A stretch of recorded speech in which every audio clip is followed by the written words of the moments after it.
Telangana CM Revanth రెడ్డికి పెద్ద కష్టమే వచ్చిపడింది.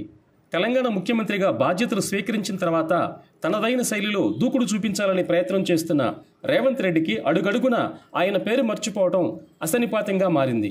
సీఎం పేరును మర్చిపోవడంపై సోషల్ మీడియాలో చర్చ మొన్నటికి మొన్న పుష్ప 2 సినిమా ఫంక్షన్లో అల్లు అర్జున్ రేవంత్ రెడ్డి పేరు మర్చిపోగా, ఇటీవల జగ్గారెడ్డి, తాజాగా మంత్రి జూపల్లి కృష్ణారావు సైతం రేవంత్ రెడ్డి పేరును మర్చిపోవడం ప్రస్తుతం తెలంగాణ రాష్ట్రంలో హాట్ టాపిక్గా మారింది. తెలంగాణ ముఖ్యమంత్రిగా ఉన్న రేవంత్ రెడ్డి పేరు ప్రముఖులే మర్చిపోవడంపై ఇప్పుడు సోషల్ మీడియాలో చర్చకు కారణంగా నిలిచింది. తాజాగా జూపల్లి కృష్ణారావు సైతం ముఖ్యమంత్రి కేటీఆర్ అని ప్రస్తావించడంతో కాంగ్రెస్ ప్రభుత్వంలో మంత్రిగా ఉన్న వ్యక్తి సీఎం పేరునే మర్చిపోయారని సోషల్ మీడియాలో పెద్ద ఎత్తున ట్రోల్ జరుగుతుంది. కేసీఆర్లను టార్గెట్ చేసి మాట్లాడే క్రమంలో పొరపాటున జూపల్లి కృష్ణారావు సీఎం కేటీఆర్ అనటం ఇప్పుడు రచ్చగా మారింది.